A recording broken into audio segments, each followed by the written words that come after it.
Hello friends, welcome back to Pragati Mantra classes. My name is Shivangi Agarwal. तो चलिए students, जैसे कि हमारी मैथ्स की लेक्चर सीरीज चल रही थी और हम लोगों ने अभी अपना एक चैप्टर खत्म करा जिसका नाम था कोन एंड सिलेंडर, और आज हम एक नए चैप्टर की शुरुआत करने वाले हैं जिसका नाम है क्वाड्रेटिक इक्वेशन या फिर जिसे हम कहें वर्ग समीकरण। तो इस चैप्टर को शुरू करने से पहले इसके बारे में, जो इसका नाम ही है ना वर्ग समीकरण, उसके बारे में समझते हैं कि आखिर ये जो चैप्टर है वर्ग समीकरण ये किस चीज़ पर बेस्ड है, ये हमसे क्या कहना चाहता है, क्या हम इसमें देखने वाले हैं चैप्टर में, उसके बारे में बात करते हैं। तो देखिए, आपको यहाँ पे दो चीज़ें देखने को दिखाई दे रही हैं, एक वर्ग और एक समीकरण। ठीक है, अब देखो, जब हम लोगों ने वर्ग वाला चैप्टर पढ़ा था, वर्ग एवं वर्ग, मूल, घन एवं घन, तो वर्ग का मतलब हम क्या समझ चुके थे कि किसी भी चीज़ की पावर जो होती है हमारे पास क्या होती है, दो। ऐसी चीज़ों को हम वर्ग में रखते हैं। अब बात आती है समीकरण की। ठीक है, तो देखिए, अब समीकरण में देखिए समीकरण क्या होता है। समीकरण अगर मैं कहूँ तो एक तरह का हमारे पास क्या होता है, एक बहुपद हो सकता है। ठीक है, अब ये बहुपद क्या होता है, तो ये बहुपद होता है जिसमें हमारे पास चर राशि और अचर राशियाँ होती हैं। अब ये चर और अचर राशियाँ क्या होती हैं, तो देखिए, चर राशियाँ हमारे पास कौन सी, कि जिनका जो मान होता है हमारे पास वो क्या होता है, कांस्टेंट फिक्स नहीं होता, जिसका मान हम निकालते हैं हमेशा, वो सब हमारे होते हैं चर राशियाँ। फॉर एग्जाम्पल, जैसे जितने भी अल्फ़ाबेट्स होते हैं हमारे, for example A B C XYZ PQLM, जितने भी चीज़ें हम डिनोट करते हैं वो सारी हमारी यहाँ पे चर राशियाँ होती हैं बीजगणित में। और जो हमारे नंबर्स होते हैं स्टूडेंट, जैसे कि 4 हो गया, माइनस का 5 हो गया, माइनस का 3/2 हो गया, 1.5 हो गया, ये सारे के सारे चले जाते हैं हमारे अचर राशियाँ में। इसको आप ऐसे समझ सकते हो, चर को, चर का मतलब क्या होता है कि जो चीज़ें चरती रहती हैं, मतलब जो जैसे होता है ना, जो जानवर होते हैं वो चरते हैं। ठीक है, एक जगह से दूसरी जगह जाना पड़ता है ना उन्हें खाना खाने के लिए, वही चीज़ जो एक चीज़ पर फिक्स नहीं होते, जो इधर से उधर घूमते रहते हैं, उन्हीं को हमने बोला चर राशियाँ, जिसे इंग्लिश में हम बोलते हैं वेरिएबल्स। और जो अचर राशियाँ होते हैं उन्हें हम बोलते हैं कॉन्स्टेंट्स। ठीक है, तो जब ऐसे ही चर और अचर राशियों को हम एक साथ, ठीक है, मैथमेटिकल ऑपरेशंस के अंतर्गत रख देते हैं, यानी कि हम गणितीय संक्रियाओं के अंदर रख देते हैं, उसी को हम बोलते हैं समीकरण। देखिए कैसे। फॉर एग्जाम्पल, पहले मैं आपको समीकरण का मतलब बताती हूँ कि मैंने यहाँ पे कोई भी एक बहुपद लिख दिया और इसके इज इक्वल टू में जैसे ही मैंने कुछ लिख दिया, चाहे मैं 0 लिख दूँ, चाहे मैं कुछ भी यहाँ पे एक लिख दूँ, इसको हम बोलेंगे समीकरण। अगर मैं इसको इज इक्वल टू नहीं लगाती यहाँ पे, ठीक है, अगर मैं यहाँ पे इज इक्वल टू नहीं लगाती तो ये क्या बना रहता है, एक बहुपद बना रहता। ठीक है, लेकिन जैसे ही मैंने इसमें 0 लगाया इज इक्वल टू में, या मैं इज इक्वल टू यहाँ पे कुछ भी रख दूँ, तो ये क्या बन जाता है, हमारे पास समीकरण बन जाता है। इतनी बात हमें समझ में आई समीकरण के बारे में। अब हम देखते हैं ये वर्ग समीकरण क्या है। तो देखो स्टूडेंट्स, ऐसे समीकरण जिनकी की उच्चतम, ठीक है, जिनकी की जो उच्चतम हमारे पास मैं कहूँ घात वो 2 हो सकती है, उसी को हमने बोला वर्ग समीकरण। जैसे कि हमारे पास एक होते हैं रेखीय समीकरण। ठीक है, तो अब जो रेखा होती है स्टूडेंट्स वो एक ही डायरेक्शन में चलती है ना, तो इसका मतलब क्या है कि यहाँ पे जो हमारे पास हमारे चर की उच्चतम घात हो सकती है वो हो सकती है 1। जैसे ही मैं वर्ग की बात करूँगी, वर्ग समीकरण की बात करूँगी, तो यहाँ पे जो समीकरण होगा उसकी जो उच्चतम हमारे पास मैं कहूँ मान हो जाएगा, वो हो जाएगा हमारे पास 2। फॉर एग्जाम्पल ले लेते हैं, जैसे कि मान लीजिए मैंने यहाँ पे लिख दिया 4x² + 2x + 5 = 0, या फिर मैं इसको ऐसे भी लिख सकती थी कि 4x = 0, या फिर अगर मैं कहूँ 4x = 9। ये सारे के सारे हमारे पास किस तरह की फॉर्म है, वर्ग समीकरण है, क्योंकि आप देख पा रहे हैं कि जो हाईएस्ट वैल्यू है वो मुझे यहाँ पे x की 2 मिल चुकी है, इसीलिए मेरे पास सारी की सारी किसकी फॉर्म है, वर्ग समीकरण की फॉर्म है। ठीक है, हमें अब इतनी चीज़ें क्लियर हो चुकी हैं। वर्ग समीकरण क्या है कि जो ऐसा समीकरण जिसमें जो हमारी चर राशि है उसकी उच्चतम घात 2 हो, ऐसी समीकरणों को हम बोलते हैं वर्ग समीकरण। अब देखिए, अगर आपको ये दिखेंगी कभी भी अपने क्वेश्चन पेपर में या अपने एग्जाम में, तो आपको किस फॉर्म में दिखेगी, इसके बारे में बात कर लेते हैं। तो देखिए, स्टैंडर्ड फॉर्म के बारे में बात करते हैं। तो स्टैंडर्ड फॉर्म होती है इसकी ax² + bx + c = 0। एक तो ये आपको देखने को मिलेगी जनरली, और एक आपको मिलेगी x² = k। ये 2 फॉर्म आपको जनरली देखने को मिलेंगी। अब जैसे कि मैंने आपको यहाँ पे 3 तरह की इक्वेशंस लिखी थी, तो हमें साफ साफ समझ में आ रहा है कि जो मेरे पास ये वाली इक्वेशन है, ये किस रूप में लिखी हुई है, इस फॉर्म में लिखी हुई है, और ये वाली जो दोनों मेरे पास समीकरण हैं ये लिखे हुए हैं मेरे पास इस फॉर्म में। ठीक है, अब क्वेश्चन कभी कभी यहाँ से पूछ लिया जाता है, आपको वो इस तरह से एक इक्वेशन दे देगा और आपसे बोलेगा कि ए, बी के और सी के हमें मान बता दीजिए। तो देखिए सिंपली आपको कुछ नहीं करना, जो एक्स स्क्वायर के साथ लिखा है वो क्या है, ए। तो देखिए जो एक्स स्क्वायर के साथ लिखा है वो क्या हो जाएगा, ए। तो ए का मान कितना आ गया, 4। इसी तरीके से जो x के साथ लिखा हुआ है वो कितना हो जाएगा, b, यानी कि जो x के साथ लिखा हुआ है वो हो जाएगा b। तो b यहाँ से आ गया 2। अब देखो जिसके साथ हमारे पास कोई भी चर राशि नहीं है वो हो जाता है c। तो यहाँ पे जो c है वो क्या बन गया, 5, यानी कि जो कांस्टेंट होता है वो होता है हमारे पास c। ठीक है जी, आ रही है बात समझ में, इतनी बात समझ में आती है। अब देखो, अब अगर क्वेश्चन आ जाए कि इस रूप के अनुसार, ठीक है, अपनी इक्वेशन को कंपेयर करो, तो यहाँ पे बात करते हैं। अब आप देख पा रहे हो कि ये जो x है ना ये बिल्कुल अकेला है, इसके साथ कुछ भी नहीं है।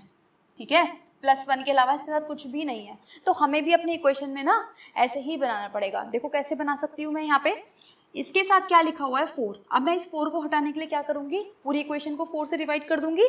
तो यहाँ पे क्या बन जाएगा, X square is equal to 0, क्योंकि जैसे ही मैं 0 के नीचे 4 लिखूंगी तो वो 0 हो जाएगा। तो यहाँ से मैं देखूँ तो k का मान कितना आ जाएगा मेरे पास, 0।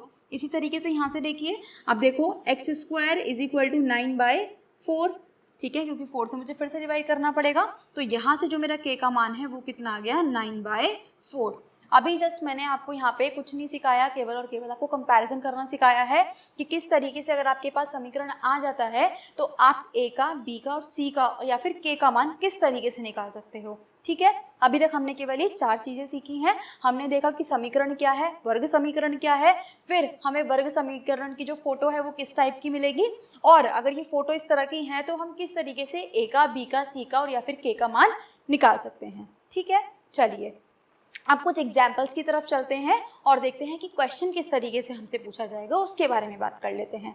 चलिए स्टूडेंट्स, सबसे पहले हम देखते हैं X square is equal to K वाले जो हमारे पास समीकरण होते हैं तो उसका हल हम किस तरीके से निकाल सकते हैं, इनके बारे में बात कर लेते हैं। और इसके बाद हम बात करेंगे x square plus b x plus c वाले समीकरणों की। ठीक है, एक एक करके चलते हैं क्योंकि जल्दी और आसानी से आपको समझ में आ जाएंगे, आसानी से आप फाइंड कर पाओगे, इसलिए मैंने पहले आपको ये वाला केस सिखा रही हूँ। देखिए अब यहाँ पर हमारे पास क्या दिया हुआ है, X square is equal to 25। ठीक है, अब हमें क्या निकालना है, इन सारे समीकरणों से x का मान निकालना है। तो देखो हमें क्या करना पड़ेगा, ये जो स्क्वायर है, ये जो वर्ग है, इसको हटाना पड़ेगा। तो हम जानते हैं, हमने ऐसा अपने वर्ग एवं वर्गमूल वाले चैप्टर में पढ़ा था कि जब हमें किसी नंबर का स्क्वायर यानी कि वर्ग हटाना हो तो हम क्या करते हैं, उसका वर्गमूल निकाल देते हैं। यही तो करते थे हम। तो हमें बस यहाँ पे यही काम करना है कि हम यहाँ पे दोनों साइड पे क्या करेंगे, इसका वर्गमूल निकालेंगे। अब देखिए एक्स स्क्वायर हमने यहाँ पे निकाला इसका वर्गमूल और इधर भी हमने रख दिया इसका इस तरीके से 25। तो यहाँ से हमारे पास x का मान क्या आ जाएगा, प्लस माइनस का 5, यानी कि हमारे पास दो आंसर मिलेंगे इसके, एक प्लस का 5 एक माइनस का 5। अब देखो यहाँ से आपको एक इम्पॉर्टेंट चीज़ बहुत ध्यान रखनी है, वो क्या, क्वेश्चन वो आपसे ऐसे भी पूछ सकता है कि अगर हमारे पास कोई वर्ग समीकरण है तो वहाँ पे जो हमारे पास हल होंगे वो कितने हल निकलेंगे। देखो एक चीज़ ध्यान रखना हमेशा, जैसे कि आपके पास एक होते हैं रेखीय समीकरण, एक अभी हम देख रहे हैं वर्ग समीकरण, इसके बाद अभी हम देखेंगे घन समीकरण। तो देखो ऐसे समीकरणों में क्या होता है, जो हमारे पास x की उच्चतम जो हमारे पास मान होता है, जो हमारे पास अपनी चर राशि का उच्चतम मान होता है, उतने ही हमारे आंसर्स निकलते हैं। तो वर्ग समीकरण में हमारे पास उच्चतम मान कितना है, 2। तो यानी कि जो आंसर्स आएंगे वो भी कितने आएंगे, 2। ठीक है, तो देखो आप देख पा रहे हो कि यहाँ पे हमारे पास 2 आंसर आ रहे हैं, एक प्लस का 5 और एक माइनस का 5। अब आप चाहो तो इसको प्रूव भी कर सकते हो कि हमारे दोनों आंसर्स ठीक है। कैसे, देखो वापस से इसमें पुट करो। जब आप एक बार यहाँ पर रखोगे प्लस का 5, ठीक है, एक बार आपने रखा प्लस का 5 इज इक्वल टू 25, तो क्या मिलेगा आपको, 25 बराबर 25। सही बात है। अब एक बार हमने रखा माइनस का 25, तो देखिए जब आप माइनस के 5 का स्क्वायर करोगे तो क्या मिलेगा आपको, फिर से आपको मिलेगा 25, और ये भी 25 के बराबर है ना। तो यानी कि यहाँ से हमने चीज़ प्रूफ भी कर ली है कि जो प्लस माइनस का 5 है ये दोनों ही हमारे इस समीकरण के सॉल्यूशन है, इसके हल है। ठीक है, तो एक बात हमें ध्यान रखनी है कि जितनी उच्चतम मान उतने ही उसके आंसर्स भी निकलेंगे। चलिए सेकेंड क्वेश्चन की तरफ चलते हैं। सेकेंड क्वेश्चन में हमें दिया हुआ है x square is equal to 20। तो देखो फिर से हम वही काम करने वाले हैं, यहाँ पे भी वर्गमूल ले लेंगे और दोनों साइड पे वर्गमूल ले लेंगे। अब देखो यहाँ पे तो निकल जाएगा x, लेकिन क्या 20 हमारे पास कोई परफेक्ट नंबर बन सकता है? नहीं। तो निकाल के देख लेते हैं एक बार। 2 10 जा, 2 5 जा और 5 1 जा। अब वर्गमूल निकालते टाइम हम क्या करते थे, जो जोड़े बनते थे उनको बाहर निकाल देते थे, जो जोड़ा नहीं बनता था उसको वर्गमूल के अंदर ही रहने देते थे। तो आंसर क्या बनेगा यहाँ से? ये बनेगा प्लस माइनस का 2√5। ठीक है जी, ये आ चुका है हमारे पास आंसर, एक बार प्लस का 2√5 और एक बार माइनस का 2√5। आई होप सारी चीज़ें क्लियर हैं। देखिए नहीं क्लियर है समझिए दोबारा से कि हमने यहाँ पे क्या करा है, सिर्फ 20 का हमने वर्गमूल निकाला है। अब क्योंकि हमारे पास दो आंसर्स आने थे तो हमने एक बार प्लस लिखा और एक बार माइनस लिखा। चाहे तो आप इस चीज़ को यहाँ पर रख के प्रूव भी कर सकते हो, आपका आंसर यही आने वाला है। ठीक है, एक चीज़ और हो सकता है कुछ स्टूडेंट्स को यहाँ पे दिक्कत आ रही हो कि मैंने इसके बाद ये वाला आंसर कैसे लिख दिया, तो ये भी आप मेरे वर्गमूल वाले चैप्टर से सीख सकते हो। वहाँ ये सारी चीज़ें मैंने आपको बहुत अच्छे से एक्सप्लेन करी हुई हैं। चलिए थर्ड क्वेश्चन की तरफ चलते हैं। तो थर्ड क्वेश्चन में अब हमें दिया हुआ है X square minus 16 is equal to 0। अभी तक तो देखो हमारे पास क्या था क्वेश्चन में कि हमारे पास चीज़ें इज इक्वल टू में दी हुई थी, है ना, x हमारा अकेला था। लेकिन अगर x यहाँ पे किसी केस में अकेला नहीं है तो हम उसको अकेला बना देंगे। कैसे बना देंगे? हम इस 16 को ले जाएंगे इधर, तो जैसे ही आप 16 को उधर लेकर जाओगे तो ये बन जाएगा प्लस का 16। तो देखिए फिर से वही काम करेंगे, दोनों साइड पर हम ले लेंगे वर्गमूल, तो यहाँ पे आ जाएगा अंडर रूट में 16 और 16 हम जानते हैं किसका वर्गमूल होता है, ये होता है 4 का। तो हमारे पास दो आंसर्स आ चुके हैं, प्लस का 4 और माइनस का 4। चलिए इसी तरीके से देखते हैं अपना फोर्थ क्वेश्चन। ये हमने फर्स्ट देख लिया, ये सेकंड देख लिया, यहाँ पर हमने थर्ड देख लिया।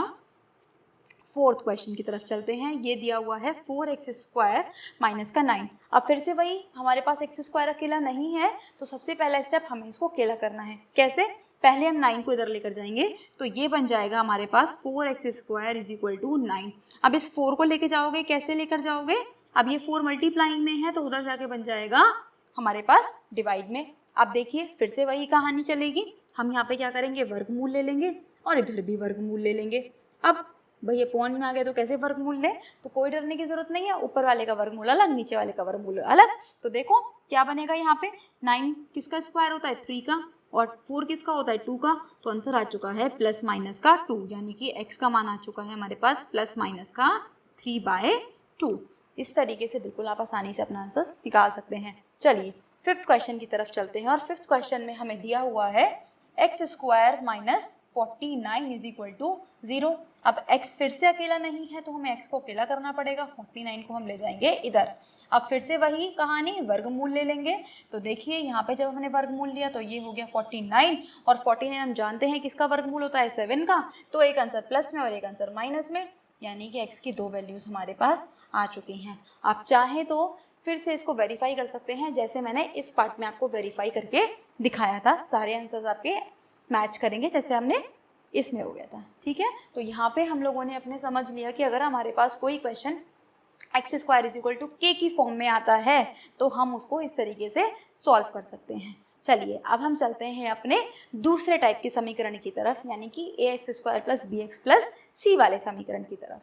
चलिए स्टूडेंट्स, अब हम देखते हैं a x square plus b x plus c वाले समीकरणों के बारे में। तो देखो सबसे पहले आपको यहाँ पे क्या काम करना है, अगर आपके पास इस फोटो, आपको कोई ऐसी फोटो दिखती है अपनी समीकरण की, तो सबसे पहले आप यहाँ पे ए का मान, बी का मान और सी का मान लिखिए। देखिए तो यहाँ पे ए का मान अगर मैं देखूँ तो ए का मान होता था हमारा एक्स स्क्वायर के साथ वाला। एक्स स्क्वायर के साथ यहाँ पे क्या है, कुछ भी नहीं, तो हम क्या कर लेते हैं, 1 मान लेते हैं। इसी तरीके से बी के साथ, बी क्या होता था हमारा, जो x के साथ होता था, यानी कि 18, और c क्या होता था, जिसके साथ हमारे पास कोई भी चर राशि नहीं होती थी, वो हमारा c हो जाता था। अब देखो आपको सबसे पहला स्टेप क्या करना होता है, आपको करनी होती है a और c की मल्टीप्लाई। ठीक है, अब देखो अगर मैं यहाँ पे a और c की मल्टीप्लाई करूँगी तो मुझे 45 ही मिलने वाला है, क्योंकि 45 की जब हम 1 से मल्टीप्लाई करेंगे तो 45 ही मिल जाएगा। अब देखो हमें क्या करना है फिर उसके बाद सेकेंड स्टेप में, पहला स्टेप आपने देखा कि हमें ए बी सी की वैल्यू निकाली, दूसरा स्टेप ए और सी की मल्टीप्लाई, तीसरा स्टेप क्या करना है, आपके पास जो मल्टीप्लाई करने के बाद आंसर आएगा उसके करने हैं आपको फैक्टर्स। तो देखो अब मैं इसके क्या क्या फैक्टर्स कर सकती हूँ 45 के। 3 से स्टार्ट करते हैं। तो सबसे पहला जो इसका फैक्टर होगा, अगर मैं इसको 3 से डिवाइड करती हूँ तो सबसे पहला फैक्टर बनेगा 3 और 15, ठीक है। अब देखो इसके बाद ये 4 से नहीं जाएगा, 5 से जाएगा, तो फिर हम आ सकता है यहाँ पे 5 और 9। अब इसके बाद आप देखो तो 6 से नहीं जाएगा, 7 से नहीं जाएगा, 8 से नहीं जाएगा, फिर से 9 से जाएगा, और जैसे ही मैं इसको 9 से डिवाइड करूँगी तो फिर से मेरे को मिल जाएगा 9 और 5। यानी कि जो कुल मिला के फैक्टर्स हैं वो 2 फैक्टर्स बन गए। एक तो बन गया 3 और 15 और एक बन गया मेरे पास 5 और 9। अब हमें चूज़ कैसे करना है फैक्टर्स को कि भाई हम कौन सा फैक्टर लें इनमें से। तो हमें वो फैक्टर चूज़ करना है स्टूडेंट्स जिसमें कि मुझे प्लस माइनस करके 18 मिल जाए। मतलब या तो प्लस करने पर 18 मिल जाए या फिर माइनस करने पर 18 मिल जाए। तो देखो ध्यान से, अगर मैं 15 और 3 को प्लस कर दूं तो मेरे पास 18 मिल जाएगा, लेकिन 5 और 9 से मुझे किसी भी तरीके से 18 नहीं मिल सकता, ना तो प्लस करके ना तो माइनस करके। तो इसीलिए हम जो फैक्टर्स ले लेंगे स्टूडेंट्स वो क्या ले लेंगे, 3 और 15, ठीक है। इतनी बात समझ में आई, फैक्टर्स लेना समझ में आया आपको। तो देखिए अब हमें क्या करना है, पहले नंबर को और आखिरी नंबर को एज इट इज़ लिखे रहने देना है। पहले नंबर को एज इट इज़ लिख दिया, आखिरी नंबर को एज इट इज़ लिख दिया। अब बीच वाले नंबर को ब्रेक कर दो, ठीक है। कैसे ब्रेक करेंगे, इसको मैं क्या लिख सकती हूँ 18 को 3x और इसको मैं लिख सकती हूँ 15x। बिल्कुल इस तरीके से लिखा जा सकता है। हमें वही नंबर्स यहाँ पे लेने हैं जो हमने फैक्टर्स निकाले हैं, ठीक है। अभी बस आप इसको सुनिए, अभी हम 4 क्वेश्चन प्रैक्टिस करने के बाद आप ही सारे क्वेश्चन करने वाले हो। तो पहले इन 4 क्वेश्चन को आराम से बोर्ड पे ध्यान से देखिए एक एक स्टेप को कि मैं क्या करवा रही हूँ। तो देखो अब यहाँ से हमारे पास 3x और 15x आ गया, बराबर में हमारे पास चल रहा था 0। अब इन दोनों में से आप कॉमन निकालिए और इन दोनों में से हम कॉमन लेंगे। तो जैसे ही मैं इन दोनों में से कॉमन निकालूंगी तो क्या कॉमन आ सकता है, क्या चीज़ें सेम है, x सेम है। तो जैसे ही मैं x निकालूंगी यहाँ पर, तो यहाँ पे क्या बचेगा x और यहाँ पे क्या बचेगा 3। यहाँ पर प्लस का साइन है तो प्लस का साइन लगाएंगे। अब इन दोनों में से क्या कॉमन आ सकता है, तो 15 कॉमन आ सकता है। तो यहाँ पर क्या बचेगा 15 और यहाँ पर क्या बचेगा x प्लस में 3 = 0। अब देखिए आपको क्या करना है, इस क्वेश्चन को मैं रब कर देती हूँ फिलहाल के लिए। तो देखिए अब यहाँ से हमारे बनेंगे 2 ब्रैकेट। कैसे, एक तो मैं कॉमन निकालूंगी x + 3 तो x + 3 बाहर आ जाएगा और ये बचेगा x + 15। कैसे निकाला ये मैंने x + 15, जो मेरे पास पहले वाले ब्रैकेट के बाहर लिखा हुआ है उसको लिख दो, जो दूसरे ब्रैकेट के बाहर लिखा हुआ है उसको लिख दो, और 15 के साथ जो साइन है वही साइन मैं यहाँ पर लगाऊंगी। अगर यहाँ पे माइनस का साइन होता तो मैं माइनस का साइन लेती, यहाँ पर प्लस का साइन है तो मैं प्लस का साइन लूँगी। = में चल रहा है हमारे पास 0, ठीक है। अभी हमारे पास ये x के मान नहीं आए हैं, देखो कैसे आएंगे। अब देखो, आप मुझे एक बात बताओ कि नहीं 2 नंबर्स का मल्टीप्लाई 0 कब हो सकता है। अगर मैं कह रही हूँ आपसे कि मेरे पास कोई भी 2 नंबर हैं तो उनका मल्टीप्लिकेशन 0 कब हो सकता है, या तो मेरे पास ये वाली वैल्यू 0 हो जाए या फिर मेरे पास y की वैल्यू 0 हो जाए, तभी तो 0 होगा। तो बिल्कुल यही बात है कि या तो मेरे पास x वाले पार्ट की वैल्यू 0 होती तो क्या होता, x + 3 = 0, यानी कि यहाँ से आ जाता x की वैल्यू -3। इसी तरीके से अगर मैं यहाँ पे निकालती तो x + 15 = 0, तो आंसर आ जाता है x = -15। तो हमारे पास 2 आंसर आ चुके हैं, एक -3 और एक -15। आई होप चीज़ें क्लियर है। और फिर से आप एक चीज़ देख सकते हो, क्योंकि यहाँ पे हमारे पास x की उच्चतम घात 2 थी तो जो हमारे आंसर्स आए हैं स्टूडेंट्स वो भी हमारे पास 2 आए हैं। अभी हो सकता है कुछ स्टूडेंट्स में कोई कन्फ्यूजन रही हो इतने सारे स्टेप्स में, ठीक है, जो स्टूडेंट्स पहली बार कर रहे हैं, लेकिन आप फिर से इसको समझिए और मैं अभी आपको बहुत सारे क्वेश्चन प्रैक्टिस कराने वाली हूँ, आपकी सारी की सारी चीज़ें यहीं पर क्लियर हो जाएंगी। चलिए नेक्स्ट क्वेश्चन देखते हैं। जो भी मैंने रब किया था वो था हमारे पास x² + 7x + 12 = 0। इस क्वेश्चन के बारे में देख लेते हैं। तो देखो फिर से हम वही स्टेप करेंगे। सबसे पहला स्टेप क्या था, a b c का मान निकालना। तो देखो यहाँ से a का मान कितना 1, b का मान कितना 7 और c का मान कितना 12। फिर हम क्या करते थे, a की और c की मल्टीप्लाई। तो a × c करा तो कितना आ गया 12। अब इस 12 के कर रहा हूँ फैक्टर। देखो सबसे पहले ये किससे जाएगा, 2 से जा सकता है तो हम लिख लेंगे, या पहले तो ये 1 से भी जा सकता है तो हम लिख लेंगे 1 × 12। फिर 2 से जाएगा 2 × 6, फिर 3 से जाएगा 3 × 4, फिर और किससे जा सकता है। अब जैसे ये 4 से जाएगा तो 3 आ जाएगा तो रिपीट हो जाएगा। तो देखो ये फैक्टर आ गए। अब हमें लाना क्या है, यहाँ पे 7 लेके आना है। अब आप मुझे सोच के बताओ कि क्या मैं 12 को प्लस माइनस करके, इन दोनों फैक्टर्स को प्लस माइनस करके 7 ला सकती हूँ? तो नहीं ला सकती, क्योंकि 12 + 1 करूँगी तो 13, 12 - 1 करूँगी तो 11, 7 तो मुझे नहीं मिला। इसी तरीके से यहाँ पे देखिए 2 + 6 करेंगे तो 8, 2 - 6 करेंगे तो 4 आएगा, तो यहाँ से भी नहीं बना। अब बचा ये 4 + 3, जैसे ही मैंने करा ये आ गया मेरे पास 7, यानी कि ये जो फैक्टर्स हैं मुझे यही वाले फैक्टर्स लेने हैं। ठीक है, इतनी बात समझ में आई। अब फिर से वही स्टेप कि पहले नंबर को एज इट इज लिख दो और लास्ट नंबर को एज इट इज लिख दो।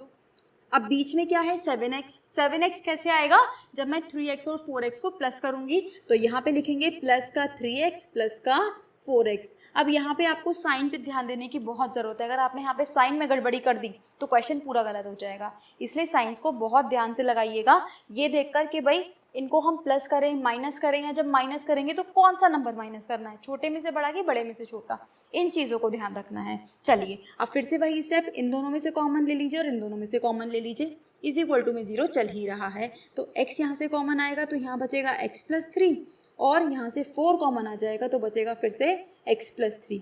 अब देखो यहाँ से ना आप एक चीज़ और चेक कर सकते हो कि आपका आंसर ठीक आ रहा है या नहीं आ रहा। अगर ये दोनों ब्रैकेट आपके सेम बन जाते हैं, यानी कि आप अपना आंसर ठीक निकाल रहे हो। अगर आपने कहीं पे कोई गलती करी होगी तो ये दोनों ब्रैकेट आपके सेम नहीं बनेंगे किसी भी केस में। तो देखिए अब फिर से एक ब्रैकेट तो बन गया x + 3, दूसरा ब्रैकेट बनेगा x + का 4। अब यहाँ से हम जब x की मान निकालेंगे तो एक आ जाएगा -3 और एक आ जाएगा x = -4। तो हमारे पास आ चुके हैं, हमारे पास ये हमारे दो आंसर्स। आप चाहो तो इन्हें पुट करके भी देख सकते हो, आपका जो समीकरण है वो 0 के बराबर हो जाएगा। जैसे आप यहाँ पे -3 पुट करोगे तो ये हो जाएगा 9, प्लस का ये हो जाएगा माइनस का 21 और ये हो जाएगा प्लस का 12। 9 और 12 21, प्लस का और ये माइनस का, तो 21 से 21 कैंसिल, 0 आंसर। ठीक है, आप चाहो तो इसको अपनी तसल्ली के लिए घर पे वेरीफाई करके देख सकते हो। चलिए थर्ड क्वेश्चन की तरफ चलते हैं। तो फिर से वही पहला स्टेप, ए का मान बताइए। यहाँ से ए का मान हो जाएगा 3, बी का मान हो जाएगा 10 और सी का मान हो जाएगा 8। दूसरा स्टेप, ए और सी की मल्टीप्लाई, तो कितना हो जाएगा, 8 3 जा हो गया 24। तीसरा स्टेप, इसके करेंगे फैक्टर, तो पहला फैक्टर क्या बनेगा 24 × 1, फिर जब 2 से डिवाइड करेंगे तो बनेगा 2 × 12, फिर जब 3 से डिवाइड करेंगे तो बनेगा 3 × 8, अब 4 से डिवाइड करेंगे तो बनेगा 4 × 6। ठीक है, और किससे जा रहा है ये हमारे पास, 5 से नहीं जाएगा, 6 से जाएगा, तो फिर से 6 4 जा। तो फैक्टर्स तो हमारे पास आ चुके हैं क्या कि 24 1 2 12 और 3 8 और हमारे पास आ चुका है 4 और 6। अब आप मुझे खुद सोच के बताओ कि मैं ऐसे कौन से दो नंबर्स लूँ कि जिनसे प्लस या माइनस करने पर मेरे पास 10 बन जाए। तो देखिए अगर मैं 24 और 1 लेती हूँ तो 23 या फिर 25 बनेगा, तो ये हमारे पास कैंसिल। फिर 2 या 12 लूँगी तो 10 या फिर 14 बनेगा, तो ये भी कैंसिल। फिर 3 और 8 लूँगी तो 11 या फिर 5 बनेगा, तो ये भी कैंसिल। तो हमारे पास क्या बनेगा, केवल और केवल 4 और 6। जैसे ही मैं 4 और 6 को लूँगी तो क्या बन जाएगा मेरे पास 10, और यही तो मुझे क्वेश्चन में चाहिए था। तो मेरे पास ये बन चुका है, यानी कि जो फैक्टर्स है वो आ चुके हैं 4 और 6। अब कैसे अप्लाई करना है, देखिए पहले नंबर को एज इट इज़ लिख देंगे, लास्ट नंबर को एज इट इज़ लिख देंगे, और 10x को मैं क्या लिख सकती हूँ, 4x + 6x। ठीक है, क्योंकि फैक्टर मेरे पास 4 और 6 आए थे। अब देखिए यहाँ पे क्या होने वाला है, कॉमन लेंगे, तो अब अगर मैं देखूँ तो x ही कॉमन आएगा, क्योंकि 3 और 4 में तो कुछ कॉमन है ही नहीं, तो यहाँ पे बचेगा 3x + का 4। अब यहाँ पर देखिए 2 कॉमन आ सकता है, तो प्लस का 2 कॉमन, तो फिर से 3x + का 4 = 0। अब एक ब्रैकेट तो बन गया 3x + 4 और दूसरा ब्रैकेट बन गया x प्लस में 2 = 0। अभी भी हमें क्या करना है, x का मान निकालना है, तो एक बार इसको 0 रखेंगे, तो इस बार जब मैं इसको 3x + 4 को 0 के बराबर रखूँगी स्टूडेंट्स, तो ये क्या बनेगा, 3x = -4, x = -4/3। मैंने यहाँ पे कुछ नहीं किया है, सिर्फ x को अकेला किया है। ठीक है, पहले मैं 4 को इधर लेके गई, फिर मैं 3 को इधर लेके गई, तो x की वैल्यू यहाँ से कितनी आ गई, -4/3, और यहाँ से डायरेक्टली -2 आ जाएगी। तो दो आंसर्स आ गए, -4/3 और -2। ठीक है, आप बार बार देख रहे हो कि जैसे ही हमारे पास x की उच्चतम घात 2 है तो हमारे आंसर्स भी 2 2 आते जा रहे हैं। चलिए नेक्स्ट क्वेश्चन की तरफ बढ़ते हैं। अब देखो स्टूडेंट्स, हमें फिर से सबसे पहला काम वही कि हम सबसे पहले a का मान निकालेंगे यहाँ से, तो a का मान आ जाएगा 1, b का मान आ गया -8। ठीक है। साइन का ध्यान रखना है, जो चीज़ आपको नंबर आपको साइन के साथ दिया हुआ है आपको भी साइन के साथ ही लिखना है। और सी का मान आपको दिया हुआ है 7। अब ए और सी की मल्टीप्लाई करोगे तो 7 ही आने वाला है, क्योंकि 7 बन जा 7। अब देखो आप इसके फैक्टर करने शुरू करोगे तो इसका केवल एक ही फैक्टर आपको मिलेगा 7 और 1, क्योंकि 7 एक प्राइम नंबर है, एक हमारे पास अभाज्य संख्या है। और हमें ये भी पता है कि अगर मैं 7 और 1 को ऐड कर दूंगी तो मेरे पास 8 मिल जाएगा। तो फैक्टर तो मेरे पास आ चुके हैं। लेकिन अगर आप इस क्वेश्चन में देख पा रहे हो तो एक चीज़ है कि अगर मैं 7 और 1 को प्लस करूंगी तो मेरे पास प्लस का 8x आएगा, लेकिन मुझे क्या चाहिए, माइनस का 8x चाहिए। तो अब माइनस का 8x कैसे आएगा, जब मैं दोनों के आगे माइनस माइनस ले लूँगी। देखो माइनस का 7 माइनस का 1 माइनस का 8 बन जाएगा। तो देखिए स्टूडेंट्स, पहले नंबर को एज इट इज लिख देंगे, लास्ट नंबर को एज इट इज लिख देंगे और यहाँ पे 0 चलेगा। अब हमें लेना पड़ेगा माइनस का 7x और माइनस का x, क्योंकि 1 को आप लिखो या मत लिखो कोई फर्क नहीं पड़ता।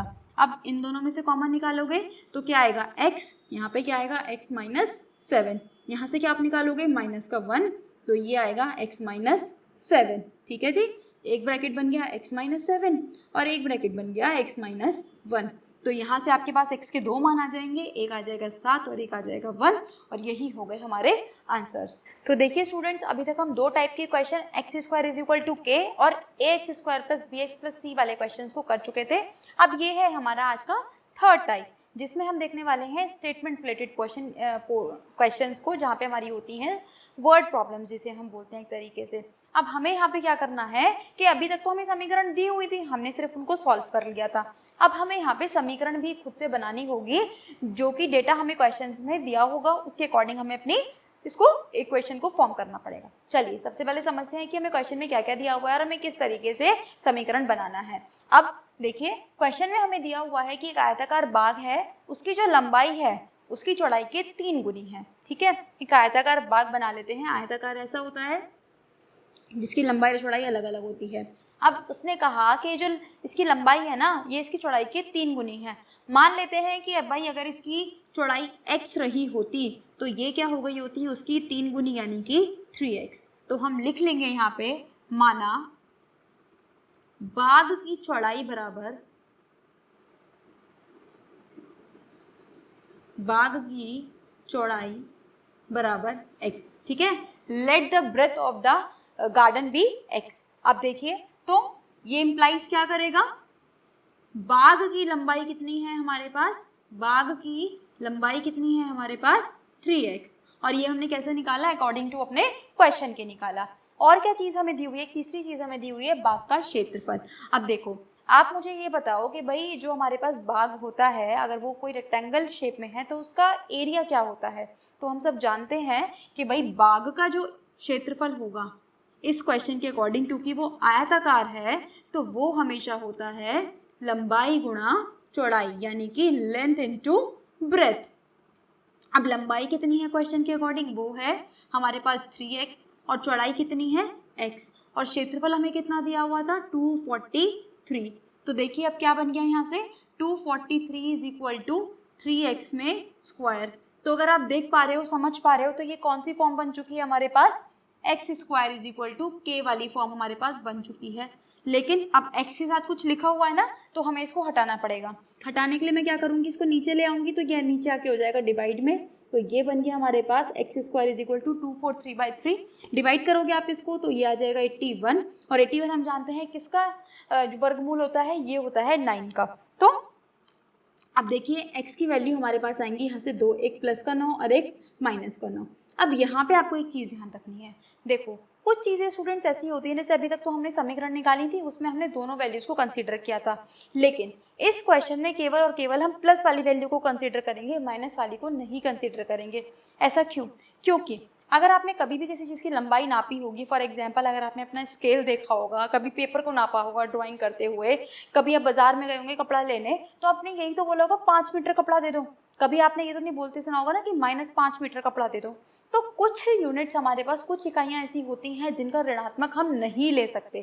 ठीक है, इसीलिए क्योंकि यहाँ पर भी हम लंबाई और चौड़ाई जो मीटर में सेंटीमीटर में होती हैं, उनका हम कभी भी ऋणात्मक मान नहीं ले सकते, इसलिए केवल और केवल एक ही मान हम यहाँ पे कंसिडर करेंगे, धनात्मक मान, प्लस वाला।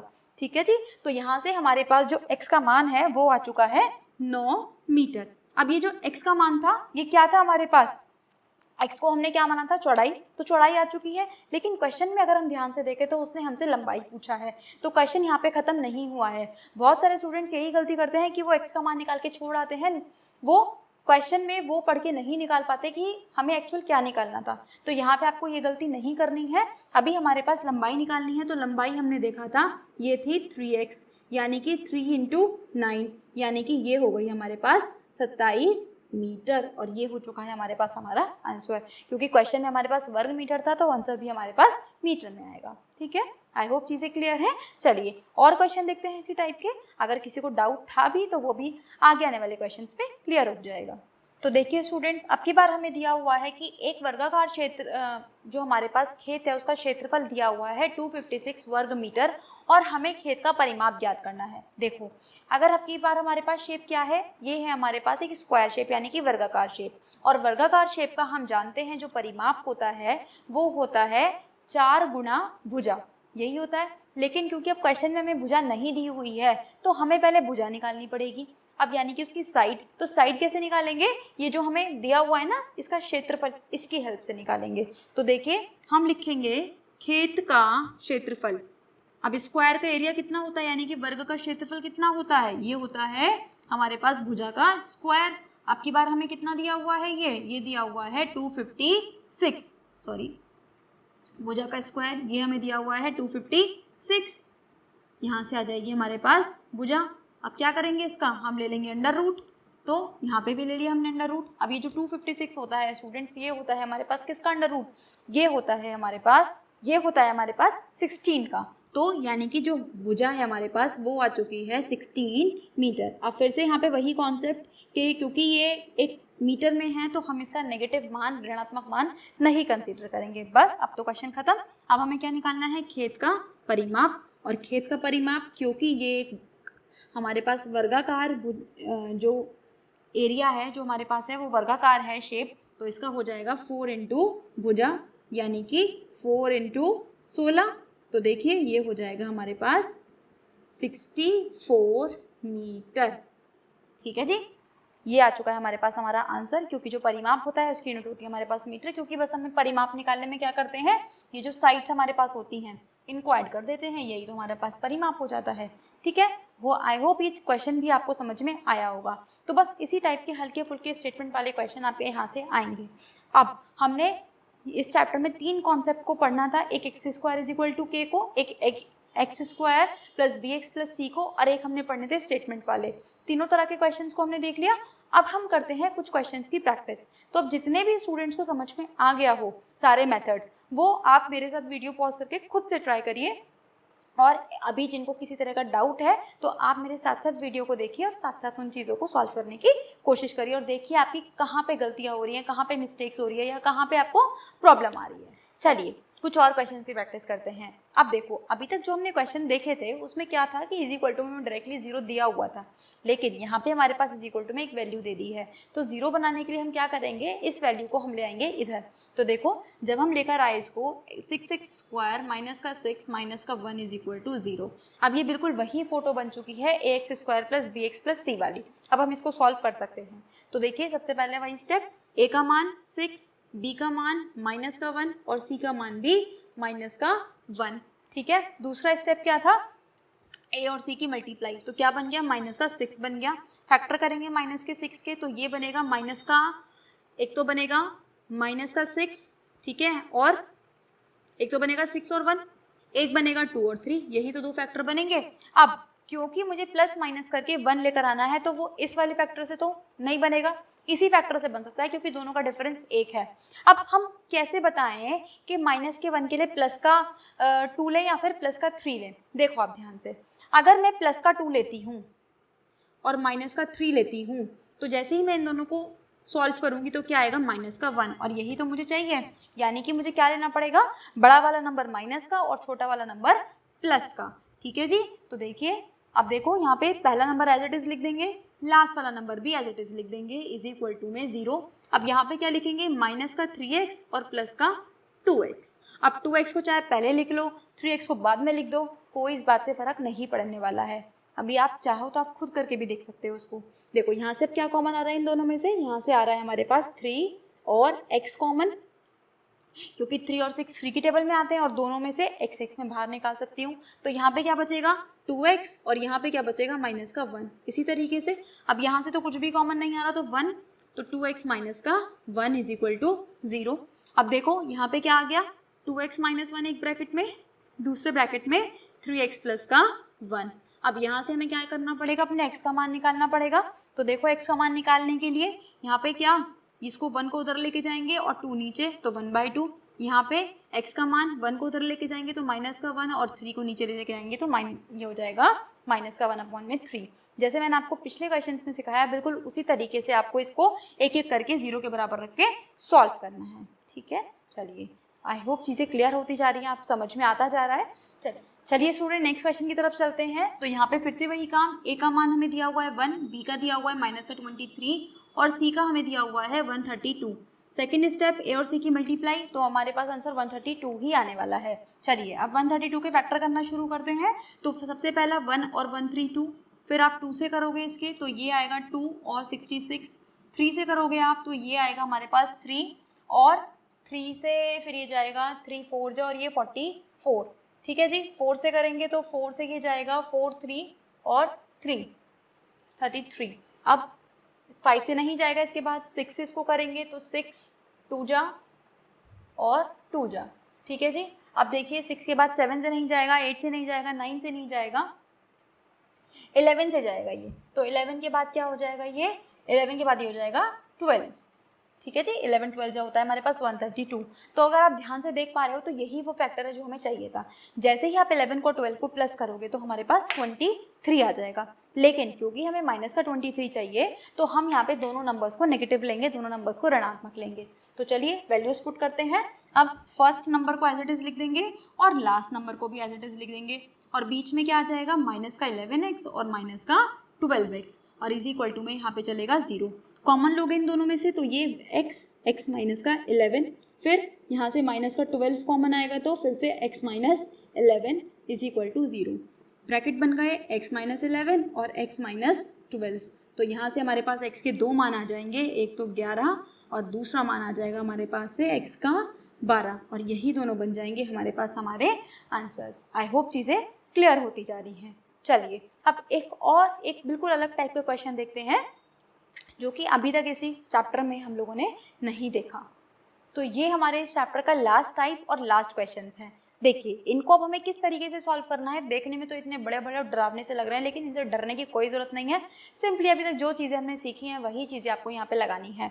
जैसे कि अब की बार हमें यहाँ पे x² जैसी कोई चीज़ नहीं दिख रही है, ठीक है, लेकिन आपको ये इतनी बड़ी सी समीकरण दिख रही है तो पहले हमें इनको सॉल्व करना पड़ेगा और जो अभी तक हम फोटो देखते आ रहे थे अपने वर्ग समीकरण की उसी रूप में इसको लाना पड़ेगा। देखिए कैसे लेकर आएंगे। एक क्वेश्चन आप पहले बिल्कुल मेरे साथ देखिए कि मैं किस तरीके से सॉल्व कर रही हूँ और फिर सेकेंड क्वेश्चन आप वीडियो पॉज करके देखिएगा। चलिए अब हम क्या करेंगे, यहाँ पे सबसे पहले इसको सॉल्व करने के लिए हम यहाँ पे लेंगे हमारा जो फर्स्ट स्टेप होगा वो हम लेंगे एलसीएम। तो जैसे ही आप एलसीएम लोगे नीचे तो क्या आएगा x + 2 x - 2। ठीक है, और ऐसे क्वेश्चन में हमेशा क्या करते हैं एलसीएम लेने के बाद क्रॉस मल्टीप्लाई। तो जैसे ही आप x - 2 से x - 2 की मल्टीप्लाई करोगे तो ये क्या बन जाएगा x - 2 का स्क्वायर, फिर प्लस का साइन है बीच में तो प्लस का साइन, x + 2 x + 2 x + 2 का स्क्वायर इज इक्वल टू 5/2। थोड़ा सा लेंथी क्वेश्चन है, ध्यान से कि स्टेप को देखते जाइएगा। अब यहाँ पे a - b का होल स्क्वायर खोलेंगे, क्या होता है a² + b² माइनस का 2ab। तो यहाँ पे क्या होगा x² + 4 माइनस का 2x प्लस में x² + 4 प्लस का 4x। ठीक है, अब नीचे देखिए मल्टीप्लाई करेंगे किस तरीके से। अब इस x की मल्टीप्लाई इन दोनों के साथ, तो जब मैंने इन दोनों के साथ मल्टीप्लाई करूंगी तो x² माइनस का 2x, फिर इसकी मल्टीप्लाई दोनों के साथ। और चाहे तो आप यहाँ पे डायरेक्टली फॉर्मूला भी लगा सकते हो। देखो कैसे, एक बार बन रहा है a + b और एक बार बन रहा है a - b, तो x² - b² यानी कि a² - b²। तो यहाँ पे क्या बनेगा a का स्क्वायर x² और b का स्क्वायर माइनस का 4। ठीक है, देखो यहाँ पे क्या क्या सॉल्व हो सकता है। यहाँ पे 4x आना था तो 4x से 4x गया तो यहाँ पे बनेगा आपका 2x², क्योंकि x² 2x², 4 + 4 हो जाएगा 8 और नीचे बनेगा x² माइनस का 4 इज इक्वल टू में चल रहा है हमारे पास 5/2। ठीक है। अब इसको आगे सॉल्व करने के लिए हमें क्या करना पड़ेगा, इनकी क्रॉस मल्टीप्लाई। देखिए 2x² की जब 2x² में 2 में मल्टीप्लाई करेंगे 4x², इसकी मल्टीप्लाई करोगे तो 16, ऐसे ही 5 की मल्टीप्लाई इधर करेंगे तो 5x², और जब 4 में करेंगे तो ये हो जाएगा 20। ठीक है, सॉल्व करोगे 20 इधर आएगा और 4x² इधर जाएगा, तो ये बनेगा 5x² minus 4x² is equal to 16 plus में 20। तो देखिए यहाँ पे हो जाएगा x², ये आ गया हमारे पास 36। अब ये बन चुकी है फोटो x² is equal to k वाली। तो देखो यहाँ से हमें क्या मिल जाएगा x की वैल्यू, यहाँ से हमें 2 वैल्यू मिल जाएंगी x की, क्या प्लस और माइनस का 6, क्योंकि हम जानते हैं कि 36 जो होता है वो 6 का वर्ग होता है। ठीक है, आई होप चीज़ें समझ में आई होंगी, क्वेश्चन समझ में आया होगा। चलिए इसी टाइप से नेक्स्ट क्वेश्चन। अब जिन बच्चों को बातें समझ में आ गई हैं एक बार वीडियो पॉज करिए, जिन्हें नहीं आई है वो मेरे साथ देखिए। चलिए फिर से वही काम, पहला स्टेप एलसीएम लेने का, x-2 और x-1। अब फिर से सेकंड स्टेप क्रॉस मल्टीप्लाई, तो x-1, क्योंकि किसी भी नंबर की 1 में मल्टीप्लाई करेंगे तो 1 ही मिल जाता है, x-1 प्लस 2x माइनस का 4 इज इक्वल टू 6 अपॉन में x। अब देखो ऊपर वाली चीज़ को सॉल्व करके लिख सकते हैं, 2x plus x 3x, minus का 4 माइनस का 1 माइनस का 5। नीचे देखिए क्या मिलेगा, x की मल्टीप्लाई पहले अब हमें दोनों में करनी पड़ेगी, तो x² माइनस का x, फिर इसमें करेंगे तो माइनस का 2x और प्लस का 2। पिछले क्वेश्चन की तरह यहाँ पे हमारी कोई भी आइडेंटिटी कोई भी फॉर्मूला नहीं लग पा रहा है, तो हमें सिंपली अपने सारे टर्म्स को मल्टीप्लाई करके देखना पड़ेगा। अब यहाँ पे क्या मिल गया, 6 अपॉन में x। चलिए सॉल्व करते हैं। अब हम इसको भी सॉल्व कर सकते हैं थोड़ा सा, इन दोनों को टर्म्स को मैं लिख सकती हूँ, माइनस का 3x प्लस का 2 इज इक्वल टू 6 अपॉन में x। अब ये गलती मत करिएगा कि 3x से 3x काटने की, ये गलती बिल्कुल नहीं करनी है, क्योंकि हमारे पास सारे टर्म्स प्लस माइनस में है, ना कि मल्टीप्लाई डिवाइड में, तो आप इनको कैंसिल आउट नहीं कर सकते हैं। अब हमें क्या करना पड़ेगा, नेक्स्ट स्टेप में फिर से क्रॉस मल्टीप्लाई। तो देखो जब आप x की मल्टीप्लाई करोगे तो 3x² माइनस का 5x, फिर इधर 6x² माइनस का 18x प्लस का 12। ठीक है, सारी चीज़ों को एक तरफ ले आइए उठा के। तो देखो यहाँ पे क्या बनेगा, 3x² माइनस का 5x माइनस का 6x² प्लस का 18x माइनस का 12 इज इक्वल टू 0। सॉल्व करोगे 6 के साथ 3 को तो माइनस का 3x², फिर ये हो जाएगा प्लस का 13x और ये हो जाएगा माइनस का 12। अब इक्वेशन थोड़ी ख़राब सी लग रही है, क्योंकि हमारे पास यहाँ पे शुरू में ही माइनस आ गया, तो इसको माइनस आप चाहो तो लगे रहने दो, चाहे आप इसको हटा दो। हटाने के लिए कैसे, पूरी इक्वेशन में से आपको माइनस कॉमन लेना पड़ेगा। इसको मैं इधर सॉल्व कर रही हूँ, तो देखो जब आप माइनस कॉमन ले लोगे तो बन जाएगा 3x² माइनस का 13x प्लस का 12 इज इक्वल टू 0। ठीक है जी। अब फिर से वही काम जो अभी तक हम करते आ रहे थे बार बार, a b और c का मान, a का मान 3, b का मान माइनस का 13 और c का मान हो चुका है 12। ठीक है, a और c की मल्टीप्लाई तो ही बनेगा 24 के फैक्टर करेंगे तो कितना आएगा, 24 और 1, फिर आएगा 2 और 12, फिर आएगा हमारे पास 24 के फैक्टर करेंगे तो सॉरी ये बनेगा हमारे पास 12 3 जा, ए और सी की मल्टीप्लाई करेंगे तो 12 3 जा 36 के फैक्टर करने हैं अब हमें। तो एक तो बनेगा 36 और 1, फिर दूसरा बनेगा 2 और 18, फिर तीसरा बनेगा 3 और 12। ठीक है, फिर हमारे पास बनेगा 4 और 9। अब देखो ध्यान से, 4 और 9 हमारे पास आंसर हमारा कैसे, क्योंकि 4 और 9 को जैसे ही मैं प्लस करूँगी 13 मिल जाएगा, क्योंकि हमारा आंसर माइनस में चाहिए तो हम दोनों नंबर्स को माइनस में ले लेंगे। तो अब देखो पहले वाला नंबर ऐसे ही और लास्ट वाला number as it is copy कर लिया। अब माइनस का 4x और माइनस का 9x यहाँ से कॉमन लोगे दो टर्म्स में से, तो ये आपका आएगा x 3x माइनस का 4, यहाँ से कॉमन लोगे क्या 3 कॉमन आ जाएगा, तो यहाँ पे भी बचेगा 3x माइनस का 4 इज इक्वल टू 0। पहला ब्रैकेट बन गया 3x माइनस का 4, दूसरा ब्रैकेट बन गया x माइनस का 3 इज इक्वल टू 0। x का मान निकालेंगे यहाँ से, तो यहाँ से आएगा आपका 4/3 और यहाँ से x का मान आ जाएगा आपके पास 3, और यही बन गए दोनों हमारे पास हमारे आंसर्स। तो आपने देखा कि वर्ग समीकरण से रिलेटेड जितने भी क्वेश्चन आपके सिलेबस में थे वो सारी चीज़ें हम एक ही वीडियो में कवर अप कर चुके हैं। और मैं आपको दोबारा ये बात बोलूँगी कि इसके अलावा आपको कहीं से भी वर्ग समीकरण कुछ और पढ़ने की ज़रूरत नहीं है, लेकिन बशर्ते आपने ये सारी चीज़ें ध्यान से सुनी हो, आपको ये पता होना चाहिए कि कहाँ पे किस तरीके से हमें कौन सा मेथड लगाना है, कब हमें मल्टीप्लाई करना है, कब हमें प्लस के फैक्टर, कब माइनस के फैक्टर, ये सारी चीज़ें आपके दिमाग में एकदम क्लियर होनी चाहिए। आई होप आपको आज का लेक्चर पसंद आया होगा, अच्छा लगा होगा।